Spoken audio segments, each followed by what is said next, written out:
What's something you've always thought was normal until you realized other people didn't experience it? Story 1. Ever since I can remember, I got periodic weird sparkly things in my field of vision. Rainbow jagged circular-ish thing that gradually got bigger until my head seemed to pass through the ring, and then it faded. Happened all the time. I would get really cranky, achy, and tired afterward. Always happened when my mom would take me shopping for clothes or groceries. She used to get so annoyed when I wanted to leave after 10 minutes at the mall. In my 20s, I mentioned it in passing. Oh, hang on, I have a sparkly thing. I hate these because now I'm going to have a headache. Mom was like, wait, what? Yeah, I have chronic migraine with aura, and fluorescent light is a primary trigger. Story 2. When I was a kid, I'd walk to school. When it was cold, I'd come home and my mom would ask, why are you wheezing? I'd shrug because I thought it was just what happened to people when it was cold. Found out several years later that I had exercise-induced asthma, and cold weather was my main trigger. Story 3. I grew up with some fairly questionable dental care that was free through my dad's tribal health care. I had a lot of dental problems, likely stemming from my mom giving me apple juice in a baby bottle, as well as enamel that never developed correctly. During the annual dentist trip, my older brother and sister never had cavities, but I always had 4, 5 or more, so the visits were pretty hellacious. I would complain about the procedures and how badly they hurt. I was 6-ish, but my family were hard-ass and tough love people. So my complaints were dismissed as whining and worse, told that I deserved it for not brushing my teeth better, so I stopped complaining. 27 years later, while going through my 5th root canal, I was shaking and tense and sweating. The dentist kept asking if I was okay like they always did. I said, yeah, I'm fine, like I always said. This time, though, the dentist stopped the procedure, pulled his mask off and said, are you experiencing any pain? You seem like you are. I said, of course I am. It's a root canal. These always hurt terribly, but I'll be okay. Let's just push through it. He said, you shouldn't feel anything at all, only some pressure, but zero pain. Root canal shouldn't hurt. Then he numbed me more, started again and kept numbing me until I felt nothing. 5 minutes in, he stopped again because I was crying and he asked if it still hurt. I said, no, not all, and smiled crookedly through my completely numb face. I thought dental procedures were supposed to hurt. I was 33 when a dentist finally realized I was suffering, but self-reporting, I was fine. There was always more numbing they could have done. I suffered for 3 decades because I was told to stop complaining as a 6-yo. If you feel pain, any pain at all, tell your dentist. Zero pain is normal. Advocate for yourself. Also, don't tell young children to stop complaining about pain, because they might listen and you cause them to hurt for a lifetime. Story 4. Ever since I was little, I would frequently feel my heart kind of flop around and skip beats. I always thought this was normal until a doctor noticed it during a routine physical exam. He asked if I was nervous about being at the doctor, and I told him my heart always does that. Turns out I just have a lot of premature ventricular contractions. My cardiologist told me they're very common, but most people don't actually feel them all the time. Story 5. When I'm in a room with other people, part of my brain is paying attention to every conversation my ears can pick up, all at once. Specifically, it's paying attention to the emotional temper of each conversation, in case someone suddenly starts having a bad time. Turns out most of you just listen to one conversation at a time. My way is actually a consequence of growing up around an explosive parent. Deep down, I don't want anything to happen that will lead to an angry person yelling at us. This also explains why I have a hard time in groups bigger than 10 or so. There tends to be too many voices having different conversations, and I get overwhelmed processing it all. If I can't keep up, I feel vulnerable and exposed, and things cycle downward from there. Story 6. My parents worked full-time and left me home alone a lot. They never checked if I had homework or anything like that, so I'd just come home from school, watch TV, play with my dog, whatever, by myself. I literally never did my homework because no one was there to make me. More often than not, I was a bit bored and lonely. Most days I would try and find a friend to come hang out. I'd ring, this was in the 90s, every single kid in my class to come over and play. They always said no. They weren't allowed because they had homework to do and because my parents weren't home. I didn't understand the concept of not allowed. My parents weren't even there. I could just go anywhere I wanted. Why couldn't they? It wasn't until I was an adult with my own kids that I realized their parents were just a lot more responsible than mine. Story 7. My answer? I always thought it was normal for people to have dinner as late as 9 or 10 p.m. Growing up, my family would eat really late because my parents worked long hours, and it just became part of our routine. It wasn't until I started having dinner with friends or staying over at their houses that I realized most families eat around 6 or 7 p.m. I remember being so confused, like, wait, you guys eat this early? Now that I think about it, we probably got a lot of weird looks from neighbors for having dinner so late all the time. Story 8. I thought that everyone stopped eating dinner together as a family as soon as you learned how to eat without making a giant mess and no longer needed to be supervised while you ate your food. For basically my whole life, other than the first few years, everyone in my family has ate dinner in separate areas at different times, and I thought that the only families that ate dinner together were religious families. I quickly discovered how wrong I was and how unconventional my family is. My parents are both functioning alcoholics in denial and did the bare minimum to ensure I had food and made it to school, but that was about it. Once I finished elementary school and started going to middle school, they were never involved in anything in my life, and I moved out at the age of 14, which they had no issues with as long as I was still going to school, which I was. Story 9.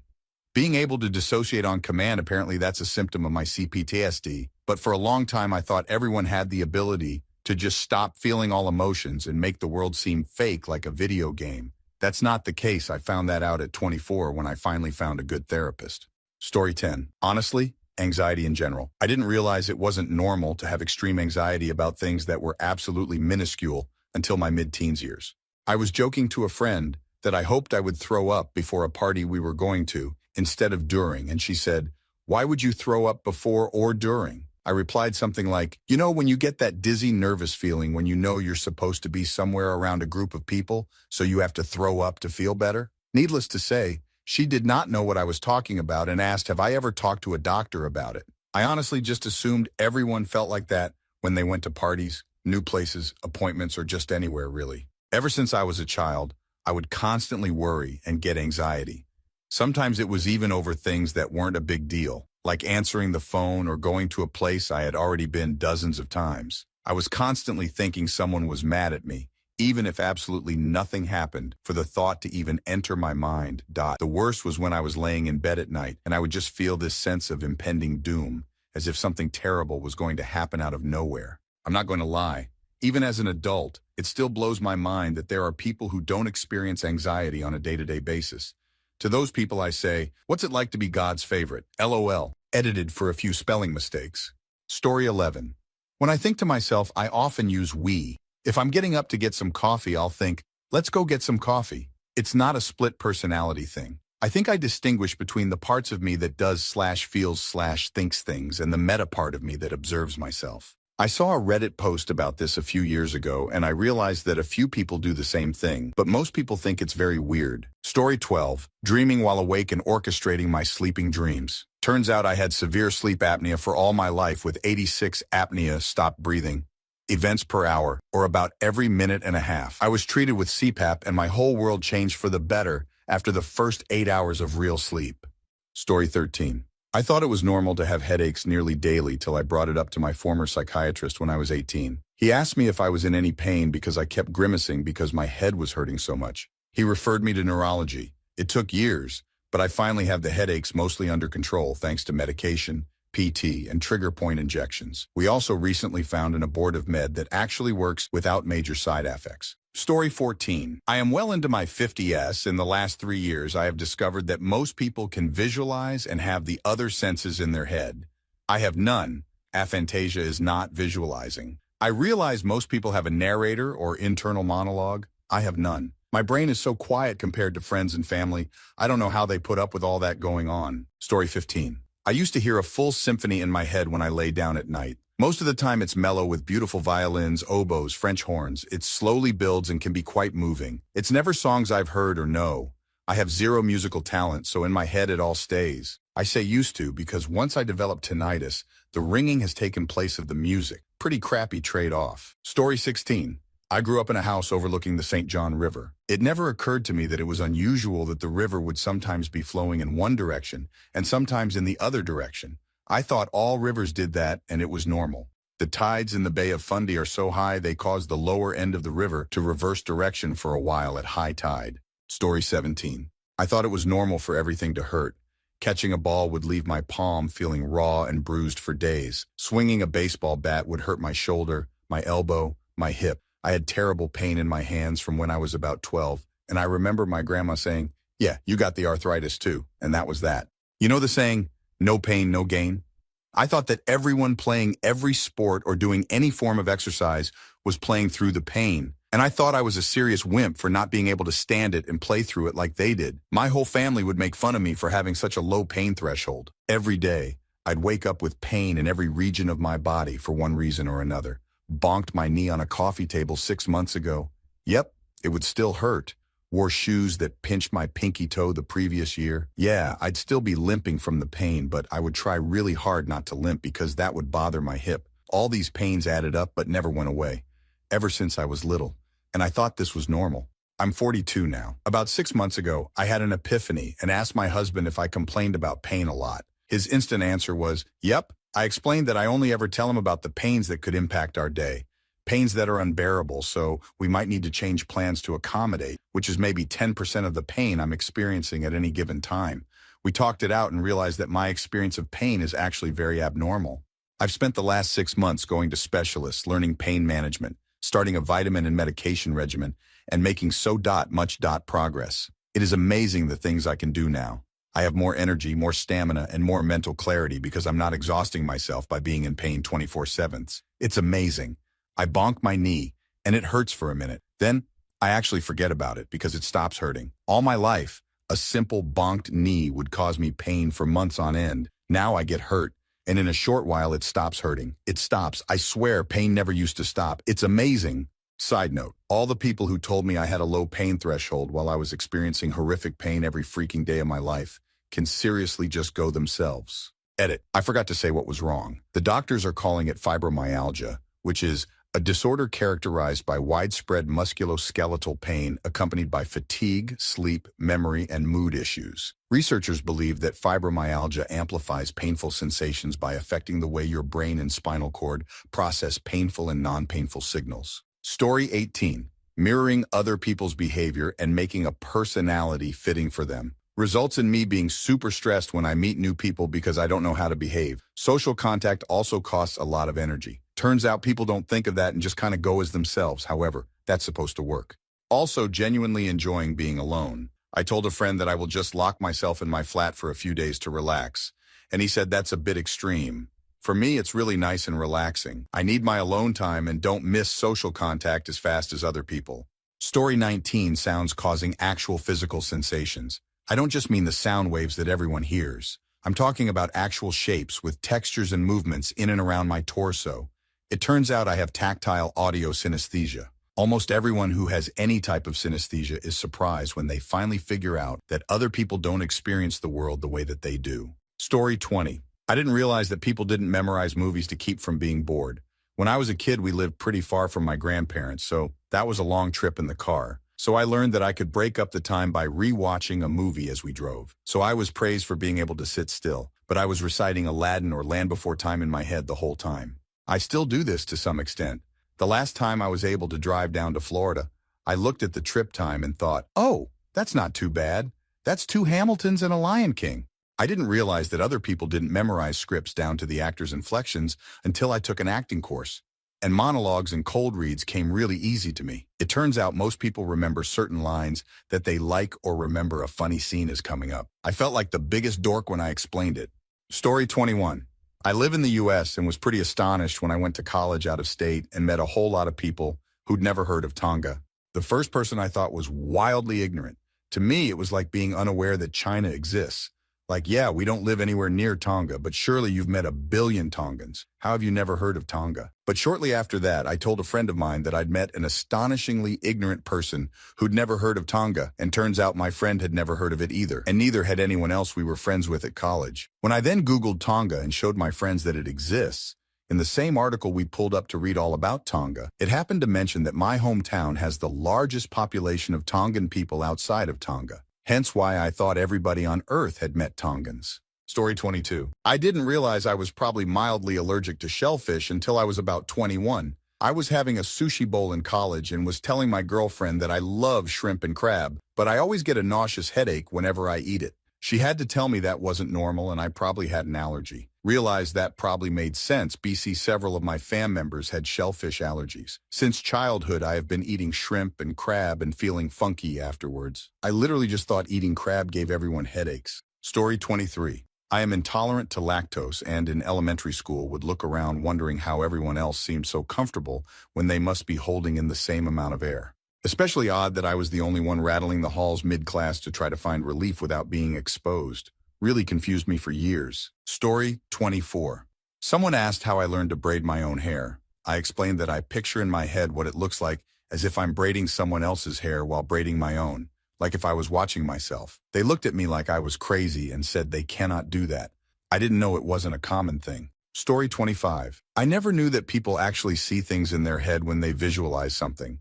Like, I think of an apple, I know what it looks like, but I don't actually see anything. And it blew my mind that people actually do see things in their head. It never occurred to me. I just thought that we knew what things look like when we imagine things, but as it turns out, I have a fantasia. Story 26. Grew up with extremely absent parents. Father was at work 90% of the time. Mother was always busy with something else, meaning anything you can think of that's under the sun. Hobbies, friends, her siblings, or her parents. Everything, except her kids. I grew up under the impression that this was just how things were. During my teen years and started to hang out more and more at my friends' homes, I was totally shocked how much of a normal person their parents were. They were just like grown-up kids. They hung out with their kids, casual talk, etc. Story 27, being afraid of your dad. Like, my dad wasn't a monster who did awful stuff to us, but he was just kind of mean and strict and shouty and cold. My best friend when I was a kid had a similar relationship with her dad, and my first girlfriend too. I was in my early 30s when I had the epiphany that scary wasn't a defining feature of father for lots of people. He died when I was 20. Story 28, maladaptive daydreaming. If I hear any song, I can imagine myself in a music video and imagine people watching it on my channel website. I've had this thought process since I was about 10, 11.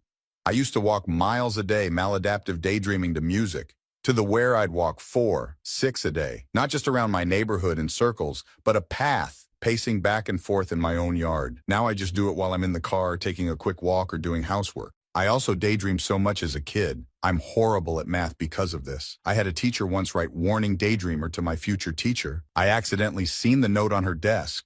Story 29. My sister does this. She will need something but be hesitant to ask. So while trying to work up the nerve to call, she will imagine the conversation. She will imagine asking the question, then she will imagine your response.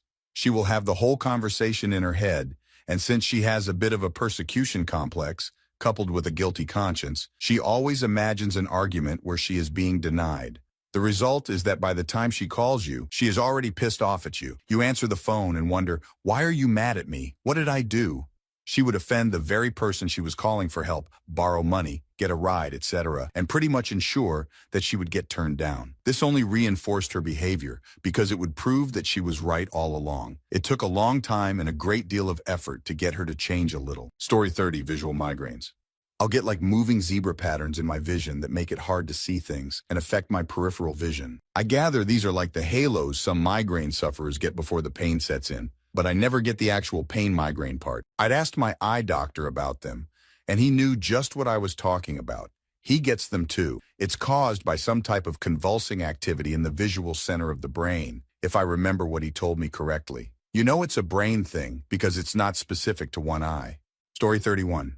I always knew that there were some people who grew up in abusive households or had bad relationships with their parents, but I didn't realize how common that was until I got older. I thought dysfunctional families were like a rare exception, or that the extent of dysfunction was very small and like within the realm of just typical family quirks like it is in my own family. Story 32. Hiding what it was like at home. Whether out of shame or fear, I thought it was normal to never disclose what happened at home.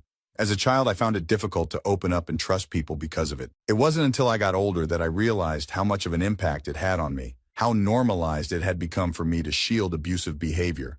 By then, I had already entered an abusive marriage and had begun putting my children through the same mess I had experienced as a child.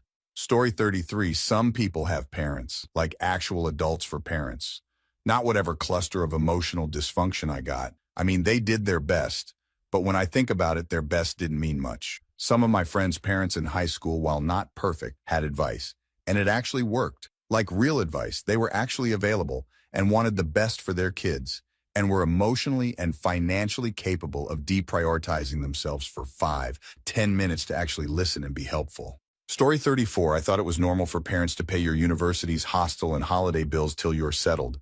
I didn't know otherwise. Before you scream, I am from India, where my parents funded my college, universities, and my higher education abroad, and they did the same for my sister when she went to United States for her higher studies. They even helped with first car, down payment for home and wedding funds. All these changed when I landed in United States, Europe in my 20s. My peers were drowning in their education debts and still are. They have completed their studies, landed themselves good jobs, and still paying their educational loans. It doesn't mean that I grew up not having healthy appreciation for money or didn't work hard to reach where I am, but my parents certainly had a big role to play, and I will always be grateful for that. I suppose it's the cultural aspect because most Asian parents still do it, and I never realized things are different in other parts of the world. Story 35. From a young age, I could play any tune on any instrument I knew how to play. I thought that was normal, and people just did not know the instrument. To me, humming a tune or whistling a tune is the same as playing a tune on a piano or flute. If I know the song well enough to hum, I can play it. I only learned that was unusual when I started playing in a band. It earned me some free meals playing piano in a bar in college. Story 36. There's a point in life at which I realized that the vast majority of people simply do not experience the same mechanical empathy and the corresponding satisfaction in those sort of processes. Simplest example is shifting gears in a vehicle. Car, truck, tractor, whatever. There's a small, simple satisfaction I get out of that. Most people do not. Most people just sort of blurge around and move between gears because they have to, and things are grinding and clutches are burning, and the whole thing is just imprecise until they toss it in neutral and give up. For me, there's a little scratch of contented satisfaction when I make that shift just right. Every shift. When you can feel that mechanical engagement just right. When you successfully get all the parts to mesh correctly. Story 37. I always thought it was normal for kids to spend all of their time in their room and avoid interacting with their families until I got older. And I had friends that spent all their time in the living room with their parents who actually like being around them, and who they in turn enjoy being around. Turns out my mom was just a miserable alcoholic who made our home a dark place to spend time in, and she never wanted to be around us for long periods of time. Story 38. Sleeping with background noise. Ever since I was a child, there was always some background noise in my house. The TV on, the hum of the washing machine, or even the conversations that could be heard from the kitchen. For me, that was normal. I got used to that constant murmur helping me sleep, and when everything was silent, it was incredibly hard for me to fall asleep. Story 39, not medically planning your days. I have to be at the dentist at 13 o'clock, so I have to leave at 12:40. Brush my teeth at 12:30. Have lunch at 11:45, I guess. Start making lunch at 11:30. But the washer just beeped, so I guess I have to do that at 11 o'clock, etc., etc. When it's an appointment in the morning, this will also include what time I have to go to sleep the night before, when to get ready for bed, when to prep my son's lunch, and so on. Also, I'm pretty much in wait mode till that whole routine starts. Story 40, relentless teasing as a way of expressing love. My family is kind of ed up and cruel. They don't see it that way. They almost can't express love unironically. They tease and banter to show attention, and by extension, love. I know they love me, and I love them. But it's hard for outsiders to understand the dynamic, and it can be hard to feel fully loved inside of it. It was really difficult adjusting to my partner's needs in romantic relationships as an adult, to tone down my urge to make fun when I feel affectionate towards someone, and to say kind things more directly. Story 41. I'm 40. I only learned a few years ago that an inner monologue wasn't just a plot device in movies and shows. In fact, most people have it. When it would have a voice portraying it on TV and describing what the person was thinking, I really thought it was just how they wanted to tell the story, like exclusively just something used on screen. Baffled to learn that I was one of the odd ones for not having this myself. I also cannot picture things in my mind and always wondered why, despite being good at drawing, etc., I couldn't draw without a reference, and marveled at how people could do that. Like, how can someone just draw a very accurate gorse without a picture of a horse to show them what the horse looks like? Turns out that most people can think of a horse and see it in their mind. They can also hear themselves actively think of the horse in words or whatever. What?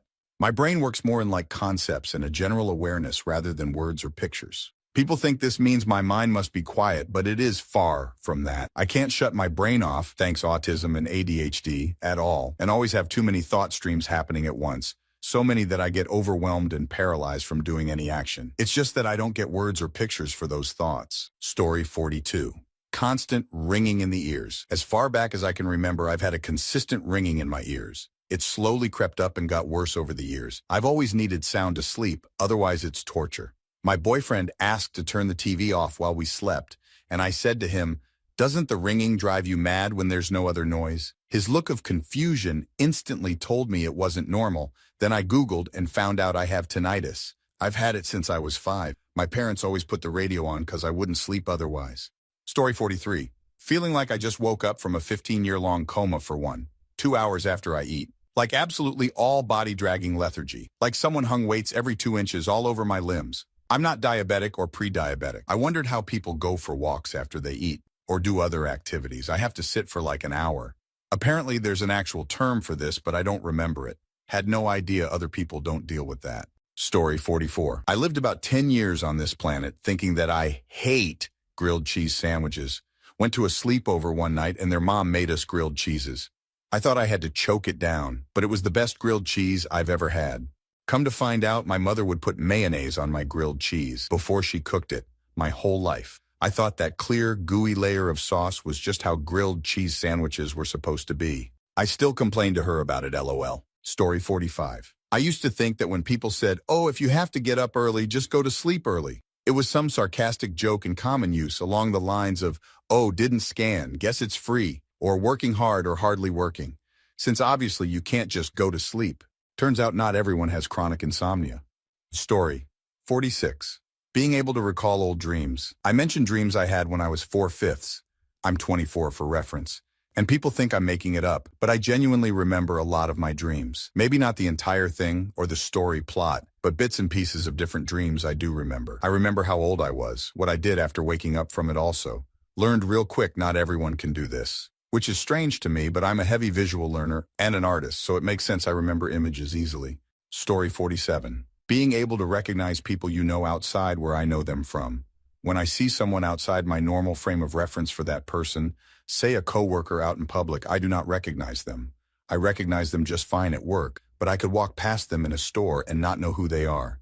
Usually the sound of their voice is what triggers me to know who they are. I have been in a store when a coworker started talking to me, and it's like their face transforms from a sort of blankish face to one that I recognize. When I go to the airport to pick up my parents, I take my dog because she will recognize them and give me a hint as to where I should be looking. If I'm meeting my parents somewhere, they know to look for me and come over, otherwise I won't be able to see them. I've traveled with friends, and I have to be careful to stay with at least one of them at all times. Otherwise, I won't be able to find them again unless they find me first. I try to pay attention to what my friends are wearing so that I can hopefully recognize them by their clothes instead of their face. Sometimes if someone has a very distinguishing feature, like colored hair, I find it easier to recognize them.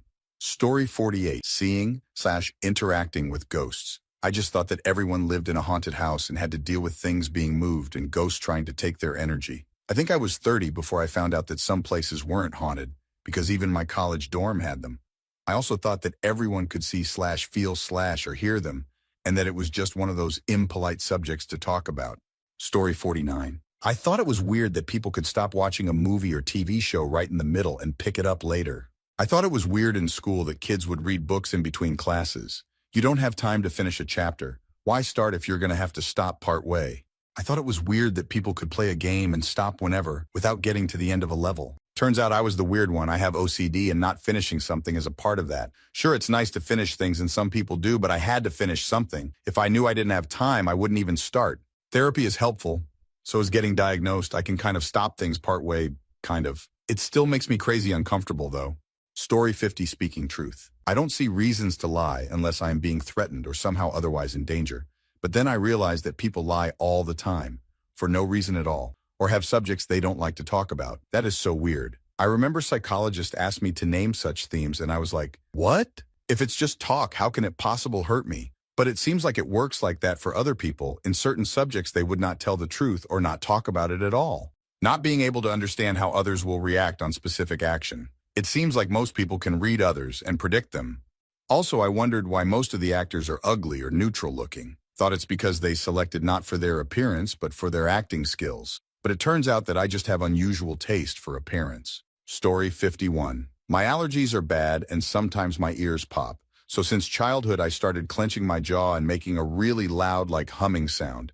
It would always seem to help, even though Mom kept trying to teach me to plug my nose and pop them. But instead, I used a sequence of short hum sounds. Mom would always say it sounded like I was slow or deaf. I've always done it, still do, and every time someone new hears me, they are like, WTF is that you're doing? Story 52.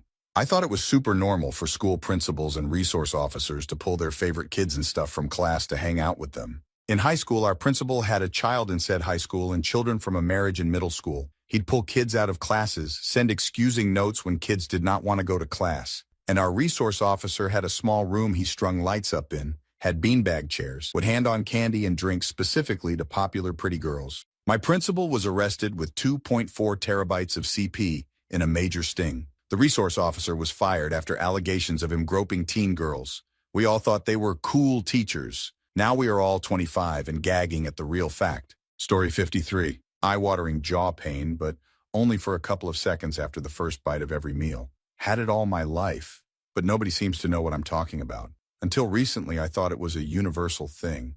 Husband asked me why I winced, and I said, you know when you've not eaten for a while and your jaw really hurts when you start eating? And he was like, no. Can someone relate to me on this? I'm in my 30s and had this my entire life. Story 54. The derogatory voice in my head, I literally just call it the voice. I once woke from a dream where I cheated on my girlfriend and the voice called me every name under the sun. Then as I started to realize it was just a dream, the voice backed off, so the voice only knows what I know. I never got an apology. Story 55. Thinking of words and letters in color. My whole life, the months of the year have appeared as a string of different colors in my head. February pink, April red, June blue, November brown, etc. Whenever I think about, say, the month of June, I get an overwhelming feeling of blue subconsciously and all but see it as blue in my head. One time in middle school, I was talking with a friend and said that June was my favorite month because I liked the color blue. They did not understand the connection, so I just started listing off words that were blue in case they needed more examples. That was the day I discovered I have synesthesia, LOL. Story 56. I'd have to say like a year ago when it was going around that some people don't have an inner monologue. As someone with one, I couldn't understand how someone thought about things without it. And seeing all the people that don't have it freaking out about the idea and how different it seems shows me that the other way is just as surprised about it. I believe this all started with someone tweeting out a picture of 5 objects starting with a red circle and moving up in detail until the 5th is a picture of an apple, talking about the level of detail people have in their mind's eye. And a lot of people were like, you can see pictures in your brain, what the hell? Story 57. Many individuals believe that attending family reunions with loud, boisterous talks and everyone talking over one another is normal, until they learn it is not. It could be a cultural thing. Some families thrive on the energy and commotion, whilst others prefer quieter, more reserved relationships. It's startling to realize that what some people consider to be a normal family gathering can be overwhelming for others. Story 58. Coughing after running exercise. When I was little, I loathed running because it made me cough hard and I couldn't breathe. But teachers only called me lazy, and so I grew up thinking I was lazy and never complained to my mom. Only after my daughter went to an allergologist, she has severe peanut allergy, and he asked if she did the same and explained that is a type of asthma that I knew it was not normal, nor for being lazy. Story 59. I grew up really liking both my parents and truly enjoyed their company. Most of my friends thought that was odd. They complained almost daily about mom, this, dad, that. I didn't really have anything to complain about. As I'm a retired mom now of 63, I get along with my 2 adult kids. We enjoy going to movies, shopping, cafes. Now my friends complain that they don't have relationships with their kids. I thought family togetherness was normal until others disagreed. Story 60. Windows Media Player visuals when I close my eyes and listen to music. If you're too young to know what this is, think Remy from Ratatouille when he eats the cheese and strawberry together. Hearing the TV while dark and on video. Your cheap charger is making too much noise. The overhead light that is nearing its lifespan is making too much noise. New hybrid electric cars make this whirring, humming sound which makes me nauseous, but no one else can fucking hear it. Story 61. I can't smell that thing they're describing. Maybe I will later, no big deal. This seems normal until you realize it was every smell. I was kind of oblivious to a lot of things when I was young, but the fact I could not smell pretended well enough even I didn't realize I couldn't, and it took me to the age of 15 or so to realize it's called anosmia. My experience is fairly common for congenital anosmics. Most of us aren't told we can smell. We grow up thinking it's normal and eventually figure it out ourselves as we become more self-aware. Anosmics are somewhat rare, about 1 in 80 according to old data, but that is common enough you probably know one. Story 62. I thought it was normal to think that at any moment someone could attack me. Growing up, my dad instilled the fear of being kidnapped in me. I just thought it was normal to always assume the worst in people. This caused a lot of fear and problems in trusting people. I thought everyone was this cautious, and even got annoyed at people who were too trusting. Story 63. Vivid daydreaming. Intense and often convoluted stories with original characters, sometimes inspired by the or film characters, and with the ability to daydream in theory for hours and hours, picking up the story from where you last left it. Especially with music. I thought everyone did this and that's just what daydreaming was, but it turns out that I have something called maladaptive daydreaming, and not everyone does this. Story 64. Pain. I'd get numbed or prescribed painkillers, and I still felt everything painful.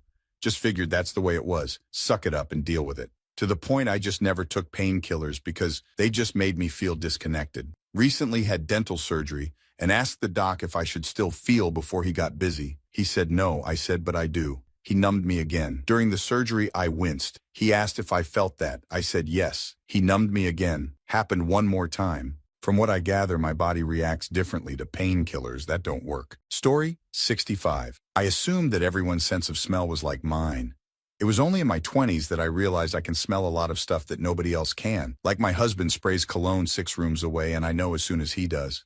My friend takes a sip of rice drink and talks to me 30 minutes later and I know. I stop mentioning things because people think I'm really weird. It's not my fault. Story 66. I was way into adulthood when I realized that not everyone sees music as lines. Each song has its own distinct shape and curve or a straight line. Sometimes the color changes throughout the song. Also, concepts like time, let's say the calendar year, is a giant circle. The angle you view the circle from changes depending on the time of year you are thinking of. Events in time are blocks the circle is made of. When you want to think about a certain period of time, you lift that block out of the circle and view the contents. Data or information is stored like folders.